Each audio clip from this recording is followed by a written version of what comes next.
Website. Yes, definitely expect most businesses or most people to have a website, because apparently if you don't have one, you really don't exist in business. Well, that's the sort of thoughts in people's mind, because often the first thing people do is when they meet you or come across you, they will Google you and they'll go and have a look for your website.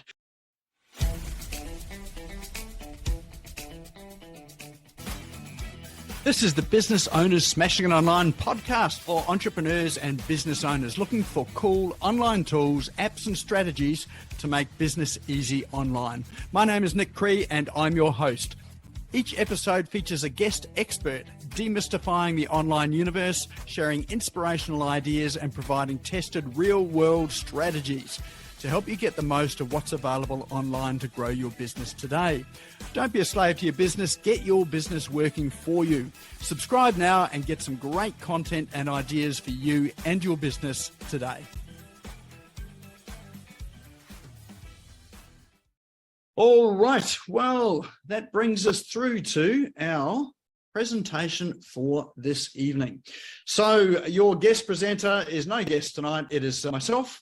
For those that don't know me, I am, as I say, I've been in business for over 30 years and most of, or all of my businesses, I have grown with online strategies and processes because I have been in the online world since about 1979. I didn't quite make it to the time that the first rocket went to the moon. There were computers around then.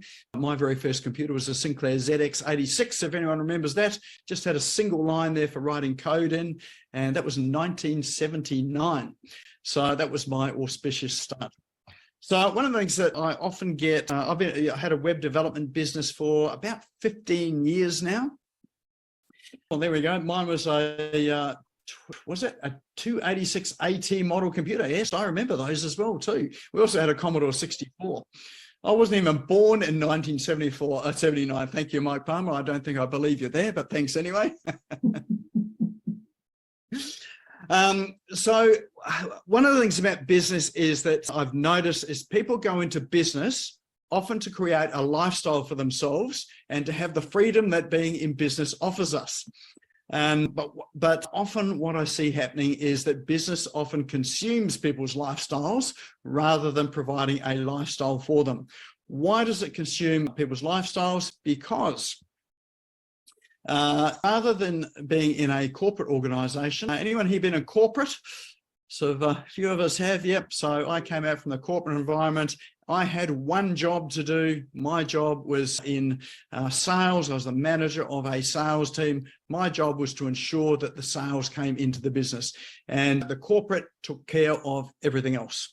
So when you get into business for yourself, all of a sudden you are doing all of the jobs, not just the job that you're really good at.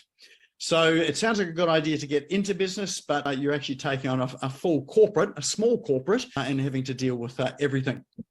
And so as you grow, then you need to employ people to take on those tasks. You outsource them to people that are specialists, with those additional tasks to really help you in business.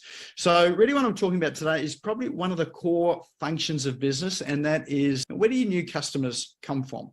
And I know there are people that are on this session tonight who are specialists in various different areas in business that help other businesses with, their customer acquisition and retention and managing the business. So I'm really just going to be talking about one aspect of that, and there are many, many aspects to it all. So it really is that customer acquisition part of it.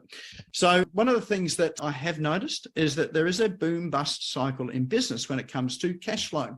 So anyone ever noticed that, when you're out there marketing and you're generating leads, that you're putting lots and lots of effort in there, and sometimes you're spending more money than's coming in, then you get the curve just changes and shifts so that you get people that come on as customers, they're paying you money, and all of a sudden the cash starts to build up in the bank account, and now you've got a whole lot of work to do, and that work is in the delivery. So you've got you've got to do the job you've been paid for.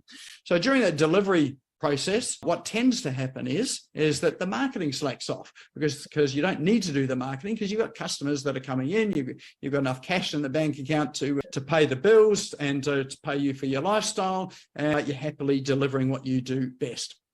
And then what happens is that sometimes you finish the jobs that you'd sold, and you've been paid. So as you've been paid, there's no more money coming in. So what do you do then? That's when you go back to having to market to get new customers. So, you know, the cash builds up as you're getting paid, making the sales, you do the delivery, and then the cash falls down while you're having to spend the money to, to actually go out and get more customers. So that's really a typical small business cash flow cycle. So what we're aiming to do is how do we flatten out that particular cycle there? So even though I'm going to talk to you tonight about an automated lead machine. Hang on, let me just get the right sharing screen going here. All right, let's try this one here. All right, can you see my screen at the moment? No, I don't think you can.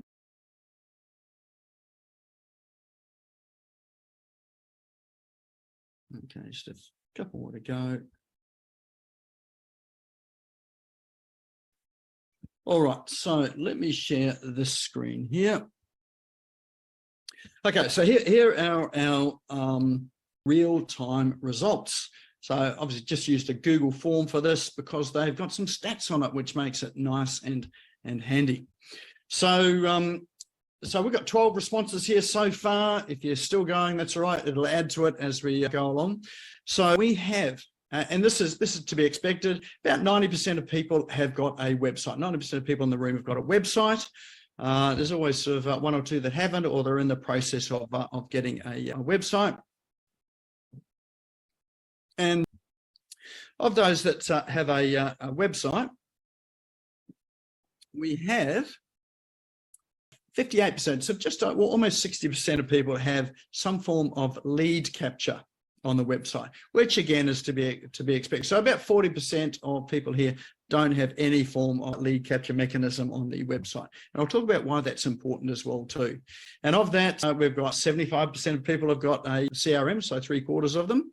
And about 66% of people have an automated email follow-up sequence. Now that there is really quite good. Going to a room, and I'd sort of expect that here, going to a room of businesses that are not online, that number there drops to around about 30 to 40% of businesses having some form of automated email sequence. And those that have websites, 67% are driving traffic to their website.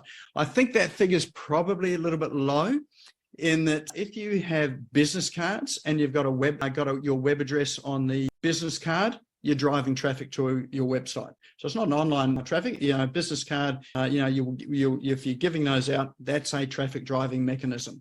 If you go to networking meetings, physical networking meetings, that's a way to drive traffic to your website. So it's not just things like search engine optimization or social media posting or paying for Google ads or Facebook ads. Any activity where you've got your website out there is driving traffic to your website. So generally, I would expect around about 100% of people are driving traffic to a website because you've got your web address out there somewhere. So that number should equate to or be higher than website. So there we go. We've got 90% of people with website. Half of them have got some lead capture. Most sort of 3/4 with a CRM. 2/3 have some form of follow-up sequence. Let's have a look at that there. So there's more people with a follow-up sequence and have lead capture there, and most people driving traffic. All right. Any surprises there? Anything you noticed there that was either a surprise or that you'd question? Any comments on that before we go any further? Feel free to open up your chat or just drop it into chat below.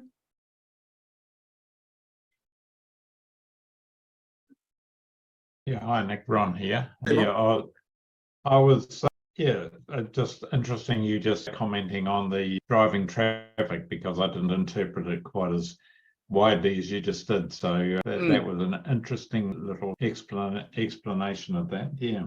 Yes, most people, when you talk about traffic, driving traffic, think about just online activities. But yeah. It is online and offline. So that is and the different means of doing it. All right. Well, let's Any other comments there while I come back our screen again? Yeah, I'm surprised at the high numbers. But like I would have thought some of them would have been a lot lower. So, you know, some of those numbers surprised me. So it's interesting. Maybe it's just the number, because we've only got 23. Sorry, I mean, I only have 23 people. Yeah. Usually to get a percentage, you probably need more than 100 people anyway. Yes. Well, look, it's a higher percentage here that when I've run this poll offline, like just in physical groups of people, it's higher here than it is in the physical groups. So yes, it is a higher percentage. I would expect it to be in a smart mob like this. Of course. And I think, so if you're coming along to this sort of thing, I think so Ron said it at the beginning there, where he said that, he's got a few things to check off, and every time he comes along, he checks something else off. Well, this is just another one of those sort of checks in the box. So just shows that as you're checking things off when you come along, it's actually working. You're ahead of most other people. All right. Okay. All right. So that's our wee little poll. So first thing is website. Yes, definitely expect most businesses and most people to have a website, because apparently if you don't have one, you really don't exist in business. Well, that's the sort of thoughts in people's mind, because often the first thing people do is when they meet you or come across you, they will Google you and they'll go and have a look for your website. And I'm sure you do the same thing as well too. If you meet someone or come across someone, you go and check them out, have a look at their website. In fact, you probably check out their website and then go and find them on Facebook, LinkedIn, and their social networks as well too. I'm sure I'm not the only person in the room that does that there, but we're innately curious about it. And I think part of the reason for that is that we're not always either meeting the people that we're wanting to contact or do business with or communicate with. Sometimes we are, sometimes we're not, but we're wanting to find out more information about them. And sometimes that information is, who are you? What do you do? What do other people say about you? And, and really looking for your values. So your values come out quite strongly on, particularly social media platforms. And websites are typically people talk about what they do and the products and services they sell. So can I just ask another question there in terms of, say, website? What do you think the purpose of your website is? And I'll get you to unmute yourself only because I can't see the chat screen at the moment with the way things are set up. So unmute yourself. Tell me what you think the purpose of your website is. Generate leads. So generate leads. Yes, thank you. What else? Capture information. What was that, Fred? Capture information, like get people's details. Get people's details. Yep. Anything else? Just show people that you can respond to their particular issue. So respond to the issue. Yep. So prove that you can do it. Yep. What else? Also, show them what you're about. Yeah. Yep. That's what I was going to say in other words, because people will be hunting and you want to show them that you are the expert. Yes. All right. Sell a product. Sell your products. All right. Thank you for that. Tell people that you exist. Tell people you exist. Absolutely. All right. There's two answers that came through there that are the ones that I was looking for. The first one is selling products. So that there's often a bit of a misnomer, unless you're an e-commerce store, and I would say that even e-commerce stores would fit into this as well too, is that most people that come to your website are not going to buy your products. They're not buyers. And in fact, if you go down to, Westfield Mall down beside me here, you go in there, most people that are going to shops, well, I'm by Harbour Town, in fact, most people sort of wander into shops and don't buy things. The majority of people, it's only a small minority of people that actually buy things when they go into a shop or onto your website. And in fact, if your website's focused in on selling things, it's too early in the equation there to be doing that. So often people are not ready to buy. And I think the stats are something like only 3% of people at any one time that come to your website are in a position where they're ready, able and willing to buy. Other 97% of people are not at that position now. So what are you doing with those people there? It's not that they're never going to buy, but they're not. So the focus of the website generally should not be on selling the products and services that you've got. The focus in on it should be to, and this is what Fred talked about, is to capture people's details, and in particular, the one detail that you really do need, and that's someone's email address. So the job of the web, so if you think about, if nothing else you take away from this today, it is the job of your website is to capture an email address. That's it. Why is that important? Well, when people come to your website, they have probably come to it by clicking a link. So they may have seen something of yours on social media. Maybe they've picked up your business card. If they've picked up your business card, that is probably the one and only time they're typing into the URL browser your website. All other times they are generally clicking on a link, so they don't even know what your domain is or what your website URL is. So they're just clicking a link to get there. If they have a look around, they're reading stuff, it's aroused their curiosity. As soon as they leave, they're probably not coming back again. And the reason for that is that they don't even remember what your website URL is, because they didn't know what it was in the first place. They just clicked a link. They didn't see it. So unless they've typed it in from the business card they've got your business card, they're probably never going to come back again, because they're not going to be able to find your link again. So, if it's just been something that's come up in your social media feed, by the time they get back to it, that post has disappeared somewhere into the ether, never to be found again. So the website's job is to get that first initial piece of their journey to say, hey, look, this website has aroused my curiosity. Maybe it's done some of the things you've spoken about there in terms of demonstrating your capability and credibility, but more importantly, it's been able to articulate their specific issue or problem and articulate in a way that's better, where they can say that feels like me, or that sounds like me, and being able to articulate it better than they can. And so your website's entire job to get that email address is to arouse that curiosity for people to say, where can I find out more? Where can I get more? Or maybe it sort of helps them to answer one small problem of theirs that enables them to think, well, if you can answer that there, what else is there? So the website's job is not to sell anything. It is to get an email address. So if you walk out with that there and just focus on that, go back to your website and have a look. How does my website get people to leave their email address? And then focus everything around that there. That is a key point in the equation there.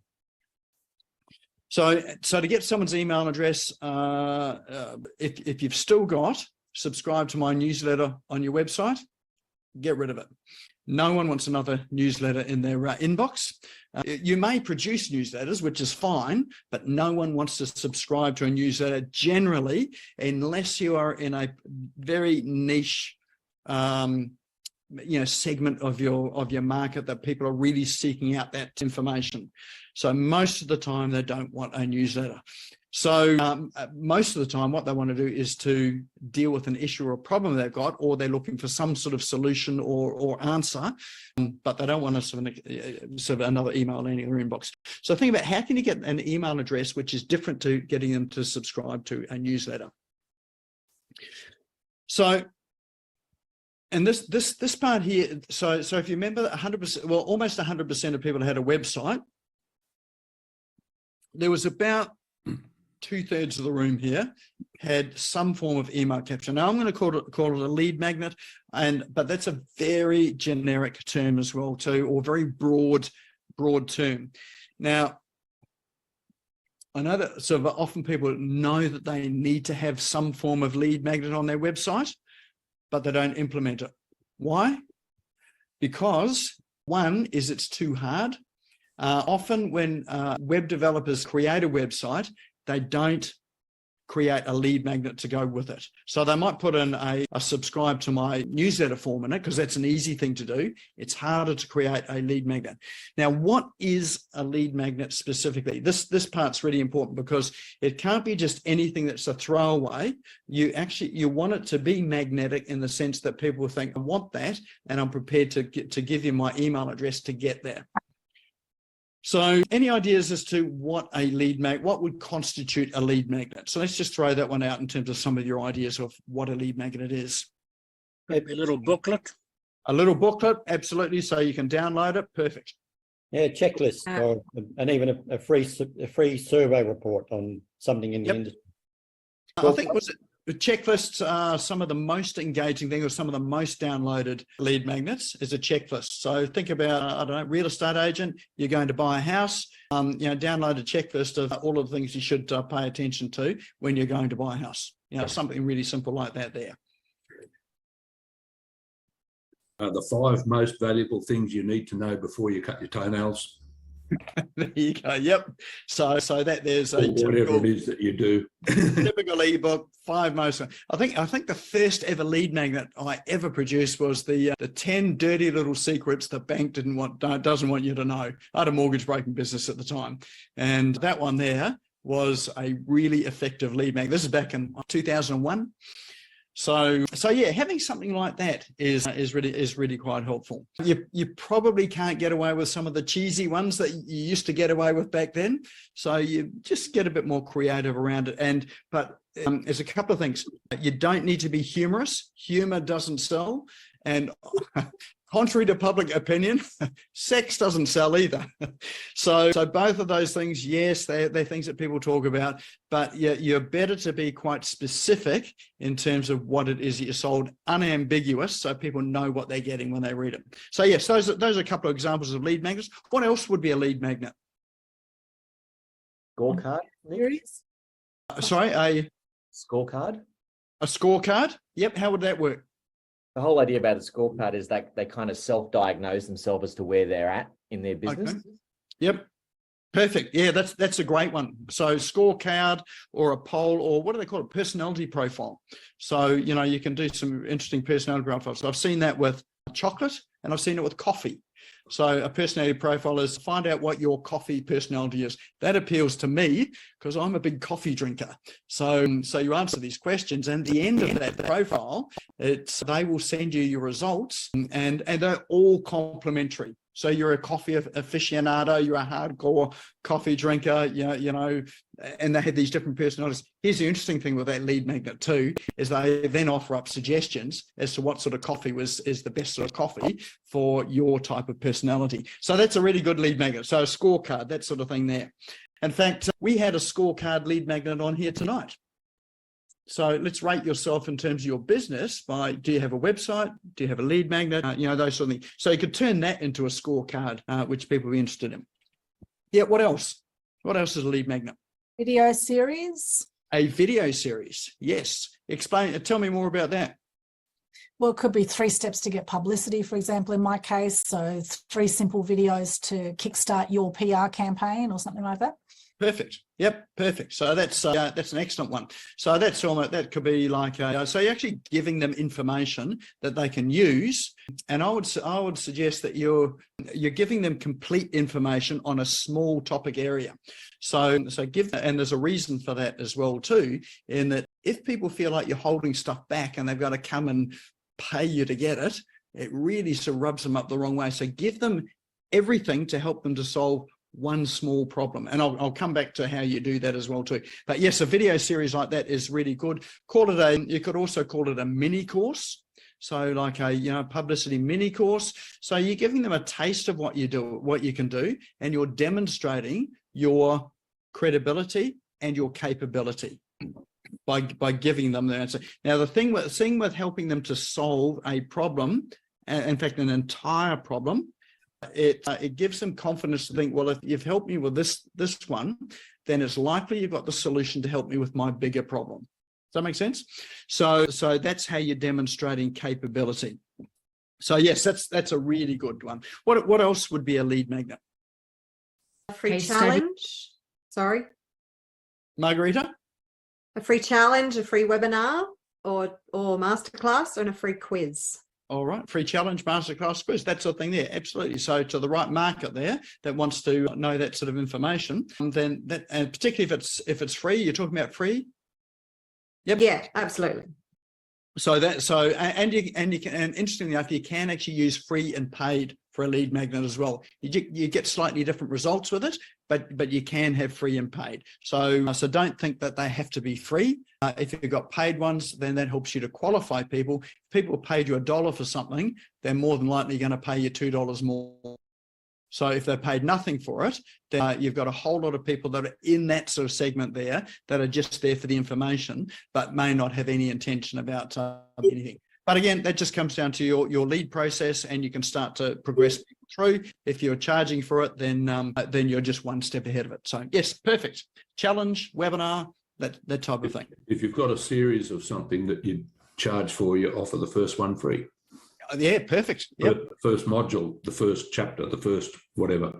Definitely. If you're selling courses or programs, that's a great way to get people in. So you're giving them a taste of the real thing, and it's a good way to get them in. Yep, perfect. So in fact, there are lots of things that you can use out there as a lead magnet. So don't be limited by sort of thinking it's just a PDF document that people download. It is something that's, and this is what's really important. It's something that is of value to them. And what do I mean by value? It needs to be something that solves or helps them to solve a particular problem or issue that they've got, and solve it in its entirety. And so I talk about it as micro problems. So if you think about when customers are making decisions to do business with you, they don't come along, generally, they're not coming along with a checkbook in hand. I'm showing my age now, I know, because we don't have checks anymore, but with credit card in hand to just pay the money to buy your product. What generally are some of the first steps that people take before they even think about engaging you? Check you out. They check you out, yeah. And so they're checking you out. What are they checking you out for? To see if what you're telling them is bullshit or it's not. Yep, they're definitely doing that sort of stuff. That's probably a little further down the track there. I think about whether they know, like, and trust you. Know, like, and trust. Yep. So it's part of developing that process. Yep. But they've often got a problem right now. So you think about what's the problem that they have right now they're trying to solve, and it's not what you sell. They want the solution. They want the solution. But even before they even know about the solution, there's something else as well. I'll go back to the real estate example. And if someone is, let's say they're thinking about buying a house, and they're just at the early stages of it, what are generally some of the first questions people have, or first issues people have before they even hit the market to go and look for a house? Probably look to see if they can get the money. Okay, so looking to see if they can I afford it? How much can I buy? So their first part of the journey has got nothing to do with the real estate agent at all. It's got to do with, can I actually get the money to buy the thing? So with that issue there, what's the direct problem they've got in front of them to help them to determine that? How they determine whether they've got enough money? What do they do? Income. Can I afford it? Can I afford it? Yep. So where do they go to find out whether they can afford it or not? Online. Check out. Online. And what are they searching for? Calculator. Calculator. Perfect. So it's that there. So they're looking for some sort of finance calculator, so where they can plug in their income and work out how much can I afford to buy, in terms of a house. So their immediate problem is not the location. It's not whether it's 3 bedrooms, 2 bedrooms, whether it's on a bus route. It's just getting an online calculator. So if you're a real estate agent and you're looking to get new customers or new prospects here to buy a house, wouldn't it be clever or smart to offer a calculator on there, affordability calculator, to get the first part of it? And if you're clever about it, remember what's the purpose of a website? Capture leads. Capture leads, or capture the email address. So you'd want to make sure that somewhere in that process there, you've got a way for them to leave an email address. So you probably wouldn't leave it on the calculator. You might have a free and open calculator there to, for people to calculate their borrowing capacity. But what you might do is at the end of it, once they've borrowed it, you might sort of say, give them an offer there that here are 5 ways to increase your borrowing capacity, or to afford a better or bigger house. So you might give them something like that there with some suggestions there. So then you can capture an email address, because I guarantee you most people, they'll feed their figures into a calculator and think, well, actually that's not quite enough. I was hoping to borrow a bit more, for what I need, for most people. So if you think about it from the point of view that their first problem is from my income, how much can I afford?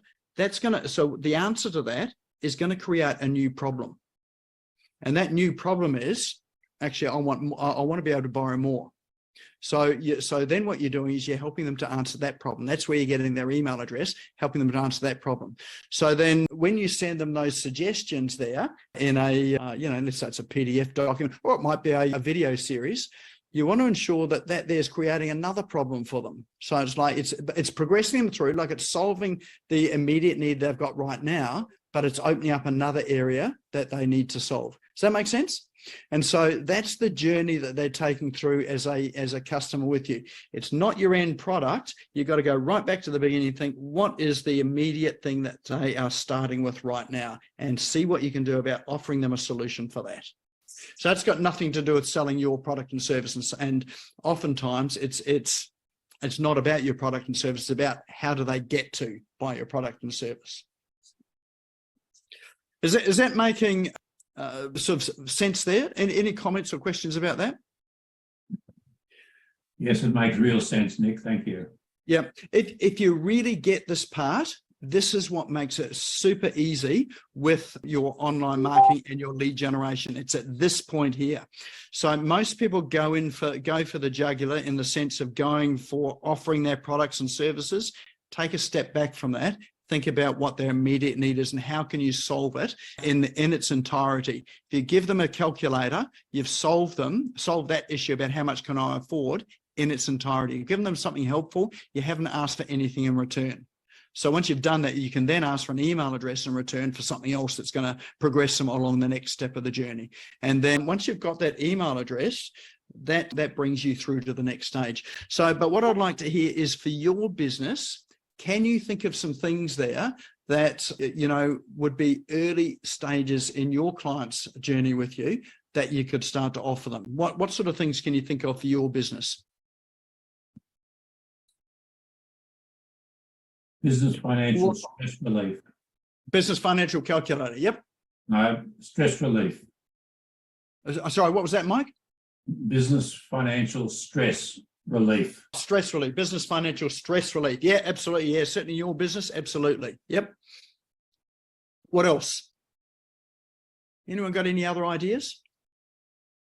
What would a coach do for my business? What would a coach do for my business? Yep. This is the really difficult part, and you have to think about it. The best way to find out is to go back to your existing clients, ask them the question, what was it that you wanted before you came and bought from me, or the steps you took before you actually bought from me? Find out from them, ask them the question. And probably more importantly too is if you can find people that haven't bought from you, ask them a question why they didn't. So that question why they didn't is probably going to give you a lot of answers in terms of what they were looking for at that immediate point, before actually coming to buy from you. So that's really the area to look at. So spend some time in that. Other place where you could spend some time finding out what people are looking for is going to Facebook. So I'm talking about Facebook as a particular platform because people tend to reveal more about themselves on that platform than generally any other platform, possibly apart from TikTok, but Facebook. If you go into Facebook groups, so have a look at the groups that your clients would, or your ideal clients would tend to hang out. Not necessarily for the products and services or the problems you solve, but for the profile of client that they are. My ones, there's some Facebook groups out there which are for general business. They're not digital business, not online business, just general business. So, and what you do in there is you go and you look for Facebook groups. There's not pages. These are groups that have got more than 5,000 members. So, and that you've got ones where you've got people that are quite active in it as well. So you don't want a dead group. You want ones where there are posts in there and questions being asked and posts going up day after day after day. But make sure they're not ones where people are just pushing and promoting themselves. So you want ones where you've got conversation, where people are commenting and having conversations. So you're looking for those sort of groups. When you go into those groups, you want to do a search on 6 things and only 6 things. And those 6 things are only 6 words. So first of all, you go and search the word how. So go into the group and search the word how. That's the only thing you type into the search in the group. So all Facebook groups have a search feature in there. Just type in the word how. What that'll bring up is any post in that group that mentions that word how. Why is that important? Generally, how is a question. So those are questions that people are asking. If there's a how in the sentence, they're generally questions. And so what you can do there is have a look through the questions until you find ones there that are relevant to the problems that you solve. So take a note of the question and then have a look at the comments underneath it. So check out what people's answers are. Some of them will be other people that will say, I've got the same issue or the same problem, and they'll expand on it. And other people will be providing, here's some solutions for it. Ignore those that say, DM me, contact me, I can fix it, that sort of thing. You're looking for ones that have got actual content in there. So they're engaged in the discussion. That's good intel for you, because if you start to find there are a number of questions on a similar theme, then you've got a sort of a micro problem or a micro issue that you can start to do something with solving, and you can create some form of lead magnet or lead capture around that because you know it's an issue. So that's a great place to do some research. So that's just on that word how. 5 other words. So it's how, what, why, when, where, how, and who. If you search all of those words, you're going to get an amazing amount of information and intelligence there about what people's immediate issues and problems are. And so one strategy is you can create a lead magnet. You can send some traffic to that lead magnet, and then follow it up and ask them questions to go a little bit deeper. Some of those people will respond, and then you try and engage them in a conversation. Conversation's not to sell them anything, but it's to try and find out more about what their specific issue or problem is so that you can get your messaging right for your website. Sounds a little bit involved, but it honestly doesn't take a lot of time. You could probably get all of that set up in about half a day. To do your research, set up a quick lead magnet, set up a quick landing page, and start getting some responses. So you market that back into social media platforms. You'll start to get immediate response, and then that'll help you to collect some valuable information to then help you build out what your real lead magnet is going to be. Have I lost you, or is that all good? Yep, sweet. Perfect. All right, so what do we do with these email addresses? That's the next point. Everybody needs a CRM. I'm glad to see that 75% of people on this program had a CRM. So see Fred with his thumbs up. He's got an excellent CRM solution there as well too. But the best CRM you can possibly go for is the one that you're using right now. So whatever you're using, just get in and use it. I should have asked the question, how many people are actively using the CRM if you've got one, because I know that there are people that set it up or get one, but they're not actively using it. The power is in using it. So what you need to do with the CRM is you need to connect it to the website so that when people enter their email address in it, it automatically goes into your CRM. So CRM is like a database of all of your prospects and customers. So that's where your email address goes. The beauty about a CRM is that you can do some things like you can tag people so you know where they've come from, what their interests were, and you can put them into what we call campaigns, which are essentially automated email sequences. So if someone's downloaded your lead magnet, or they've engaged with you with your lead magnet. So let's say we go back to that calculator, that financial calculator. They've been through that. They've downloaded 5 ways to increase their income or to get better borrowability. Your email you can create an email sequence that goes back to them, which gives them a solution to help them expand on those ideas that you gave them in your mini course, the lead magnet that you presented with them, and give them even more information. Don't sell to them, just give them more information that's going to help them with that problem of increasing the amount that they can borrow or increase their income. So what you're doing is you're just layering on top. You've helped them in the first instance with a calculator. You've helped them in the second instance by giving them some information about how they can improve their situation. And then the third session is you're giving them even more information about how you can help them even further. And you want it to be practical enough so that they can implement it and see real results and it feels achievable. So you're not into a sale at the moment. There's no pitching. It's just helping them. So psychologically, what you're doing with people there is you're demonstrating, again, your capability and your credibility. So what's happening is they're thinking, this person has just helped me. There's 3 occasions that really helped me to do things. In fact, there's probably 4, 5, and 6, because the emails you deliver, you're not going to deliver just one email. You want to be delivering no less, I would suggest, than 7 emails, possibly even 9, even 52. So you might deliver an email a day over the first 7 days. So if you think about spreading them out or worried about people getting too many emails, just park that aside. Just send them an email a day for 7 days. And some will read it, some won't. But the idea with it is that you're in their inbox every day for 7 days. They're getting a sense of familiarity about you. They're starting to develop, what someone said here was that know, like, and trust. You keep on giving them stuff there that is helpful and useful for them and solving their problems. And also in those emails too, once you've solved the problem, you're introducing possibly a new problem. So once they've got let's say they've increased their income, what's another problem they've got? They've increased their tax, probably their tax status. So they need to do something about reducing their tax issue. So, all along the way is you're solving a problem, introducing a new one. Solve a problem, introduce a new one. Now, you're not deliberately introducing new problems, but when you do solve one, you just need to think about what is the impact of this and what is the new problem is, this is introduced to them. So think about that, because then you're going to help them to answer that as well too.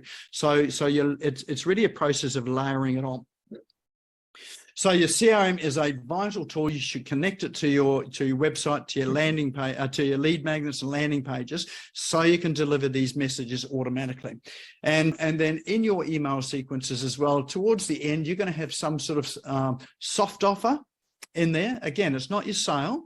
Depending on e-commerce store might come through with a sale, but a soft offer is something like if you do want to take this further, this is where you can come in for. You can then offer a free webinar if you haven't done that, or book a call to have a chat about it, come into the office, pick up the phone, something along those lines there, or, which helps them to take the next step there.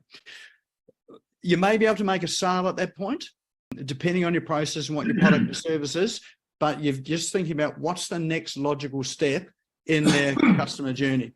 So in the early stages, what you're doing is you're eliminating them going to anybody else by virtue of the fact that you've helped them to get to this point here. So when they start to make a decision about who's the real estate agent that I want to go with, do I go and look for someone on Google there and just find someone there, or go to realestate.com and find someone?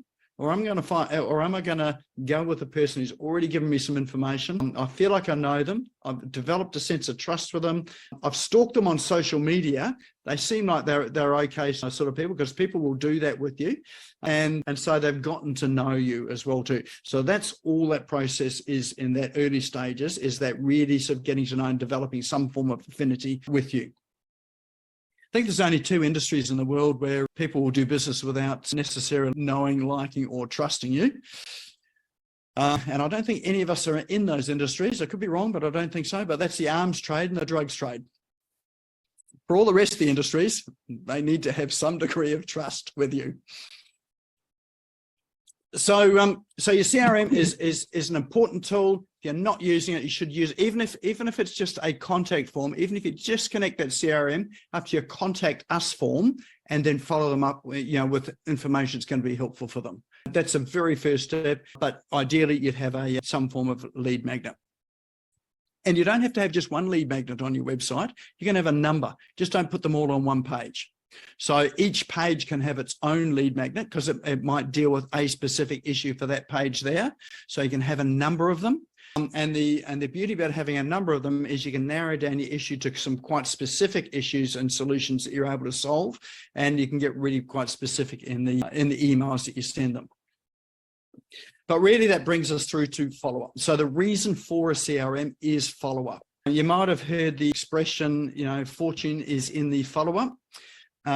Something like, there's some stats around it, which I just can't remember at the moment. So I'm going to do what stats do. I'm going to lie. All stats lie, don't they? But it was something like there was in the order of 70 or 80% of people didn't do business with the organization they contacted with for one reason. They didn't follow up. And by follow up, it's not one phone call or one email. Sometimes it's 7 or 8 times.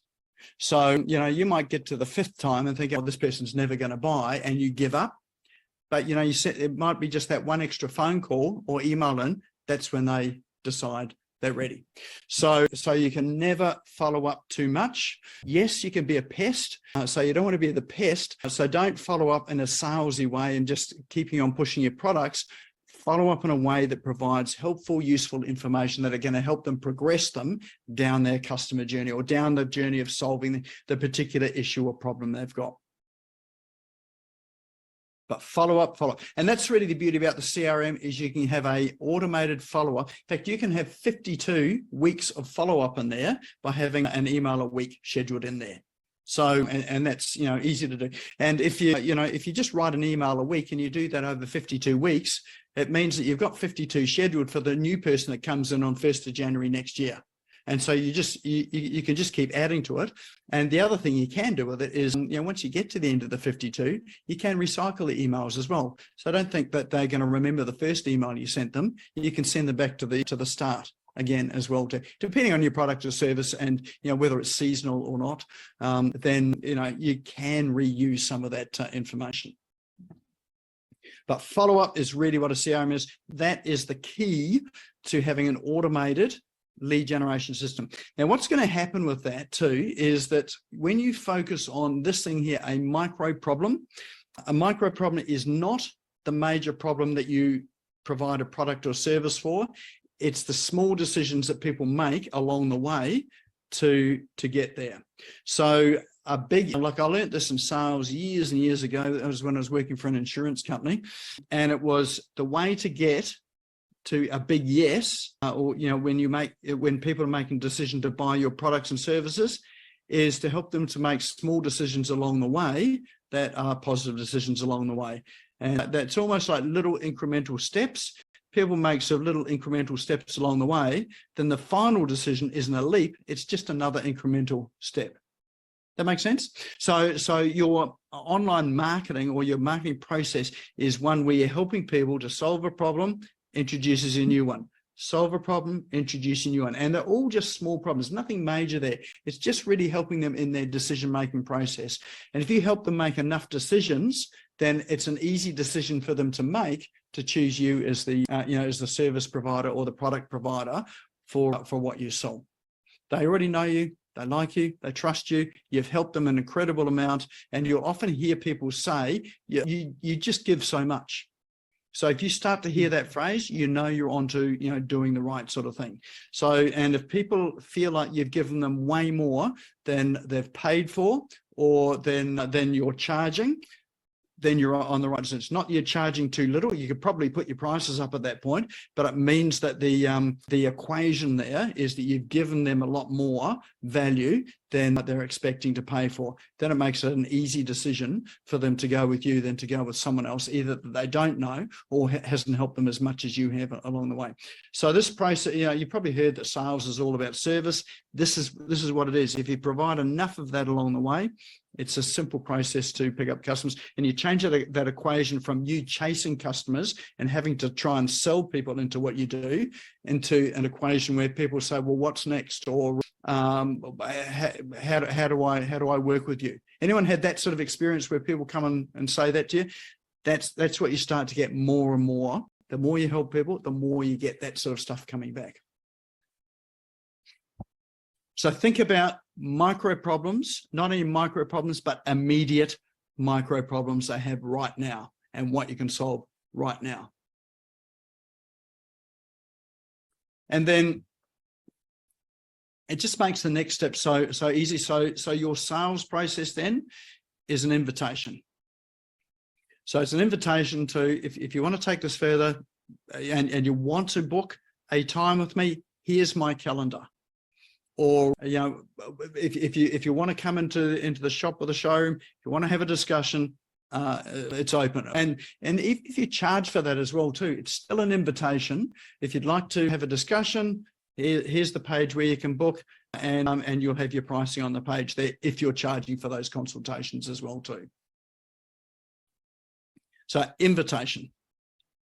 And once you've done that, that's when you can start to drive traffic to your website where you've got your lead magnet. If you are driving traffic to a website or a landing page that does not have lead capture in, does not have follow-up, and does not help people sort of solve these small problems along the way, particularly if you're paying for it, you're wasting both time and money.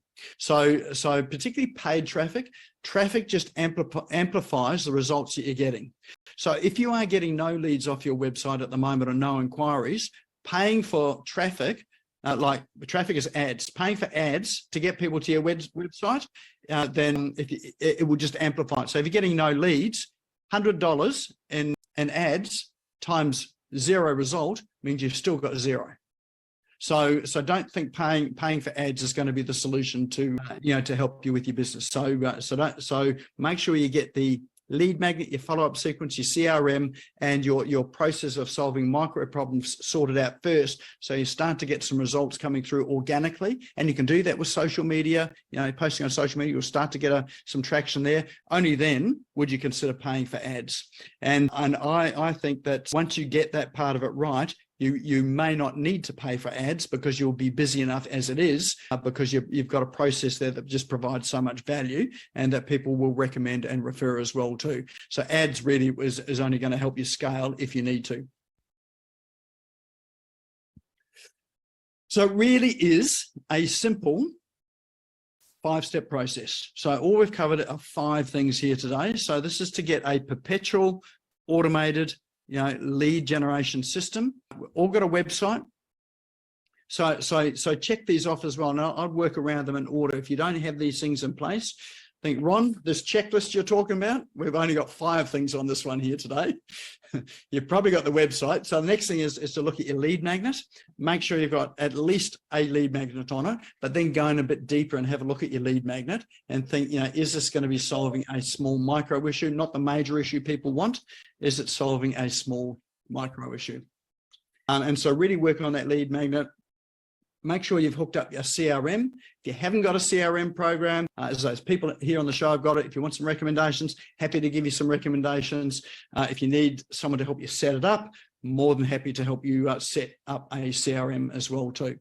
And then in your CRM, create a follow-up sequence of emails that are going to continue a conversation. So think about your emails as a conversation rather than a pitch. So all of your emails should be furthering that conversation. So again, there's a whole framework around those emails that you create that really help progress that conversation. It'd be good to have some time to go into that sort of framework. So you've got a formula for that there. Maybe that's another session as well. What do you put into your email sequences that really provide that value and help as well? And then traffic. Once you've got those website, lead magnet, CRM, follow-up process all in place, that's when you can start to really amp up driving your traffic. Any questions at all? Has that been helpful? Questions, comments? I've got a question, Nick. Yep. If you have an existing, well, I have an existing list, some of which are very old. Yep. Is it possible to offer the list a lead magnet, and those that respond form a new list that then get subject to the nurturing program? Absolutely. So what you might need to do if you've got an old list is that you may or may not know where they are in terms of, their situation, but you may do it as some sort of questionnaire survey. It could be something like that there to re-engage them. It could be something, it could even just be a question that you send out to them. If I had an old list, probably what I'd do with an old list, and this is one that works really well with, for me, is that you would send them out an email to say, hey, look, it's been a wee while since we've been in touch, just checking in to see how things are going. So that's not a lead magnet. That's more sort of an email there, which is really just sort of touching base. And you'll get some people that will come back to respond. That would be your first initial conversation. And then you might follow that up with another email. And so you can start to put them into a sequence there. And the next email would be, hey, look, some things have changed in, I know you're in the business environment. In the business environment, here's a problem that some businesses are having. If you'd like to have a quick assessment as to, sort of, what your, let's say you're dealing with some business stress. Here's a little business stress calculator or whatever that you put on your website. So you can then start to send them to your website and start to re-engage them again. Okay. But they're on your list already. So that's really a re-engagement of people on your list, as opposed to getting new people, which is what happens on your website. You're getting new people onto your list. Thank you. Any other questions? Comments? On the right track? Off track? I have a comment. Yes. Just to make sure that when you're targeting your audience, that you're targeting the right audience. I spent years nurturing an audience, being really, really helpful. Yeah. And the vast majority of them are brokers. So yes, they love me to pieces. And so many of them will email me and say, oh God, I just wish I could afford you. Yep. So yeah, don't build a list of broke-ass people. Absolutely. So that's a really important distinction. And that's why you might offer a lead magnet with a small monetary value on it as well too. That helps to start to qualify those as well. So yep. Yeah, there's probably lots of people out there that need what you do. You do need to be going to the pool of people, one that can either afford what you're doing or see it as a priority for them to find the money to pay for what you do as well. Absolutely, but it's why I'm now driving paid traffic using YouTube, and I'm actually targeting people in a certain income category. Perfect. Yep. Instead of all the broke-ass people. Excellent. So again, I would say you refine your process in organic, and then you can start to really sort of throw some money at it in paid traffic when you know it's working. So yeah. All right. Any other comments before we wrap up? All right. Well, look, if any of you are interested in taking this a wee bit further, we're just about to run again. We've just finished the Canva 6-week of Canva Mastery for Business 6-week program. I think, well, what's this got to do with lead generation? Well, the project that we ran on it was all about customer acquisition and lead generation. There's some people on here that have been on this as well. But what we do is we take you through a whole process of creating that lead magnet, landing page, email capture, social media posting, using the Canva tools, and like they've got some really good AI tools in there, social media automated posting tools in there, creating all your assets around it. And at the end of it, you have a functional lead magnet, lead capture, and communication process that really kicks it off.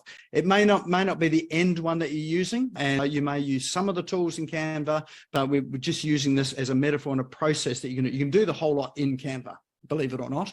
But with that, you'll have the tools there to be able to go and do it again and again and again with your website, and to refine it as well.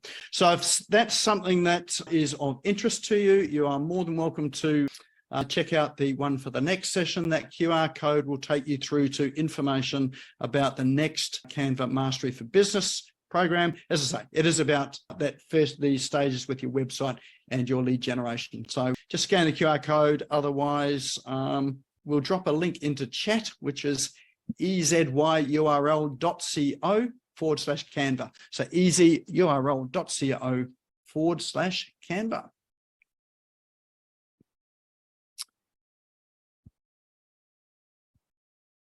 All right, and that there is our show for tonight on the Perpetual Automated Lead Machine. So hopefully you got some good value out of that as well. And anyone that's interested to take it a wee bit further, just let us know. I'm more than happy to have a conversation with anyone. If you do, just shoot me a message through Messenger, whether it's on this or a tool or anything else to do with your online and digital marketing. Always happy to help there. All right, if you want to catch this show again, you want to watch it again, it will be up on the YouTube channel tomorrow. And it should be up around about tomorrow afternoon. We'll drop the YouTube link into chat as well too. So in a moment, it's probably a good time to save the chat with those 3 little dots down the bottom there. That'll have all of the app links in there or the Call Online tools. And you'll get the links to things like the YouTube channel as well. If you haven't subscribed to the YouTube channel, please do it. We're trying to get our views up there. Google is putting ads on our YouTube channel at the moment, and we are not getting paid for it. So this is a new change in policy. We'd love to get some money for them running ads on our program. So we need to get up to sort of, I can't remember how many subscribers, but we need some more, and we need more views as well too. So please watch it again as well too. Even if you just turn it on to play and turn the sound down, just watch it, gets our viewable hours up as well too. So once again, thank you everyone for coming along tonight. Look forward to seeing you next time. And if you've got any lead magnets out there, why don't you drop it into Business Owners Smashing It Online Facebook group? Let us have a look at it as well too. Who knows? We may be each other's customers in there as well too. All right, we're going to have a good evening and we'll catch you next time. Okay, great night. Thank you. Thank you for tuning in and listening to the Business Owners Smashing It Online podcast. You can also find me on social media and online. Just search for Business Owners Smashing It Online and Nik Cree, spelled Nikree, all one word. If you like this and want to hear more, subscribe now. Until next time, don't be a slave to your business. Get your business working for you.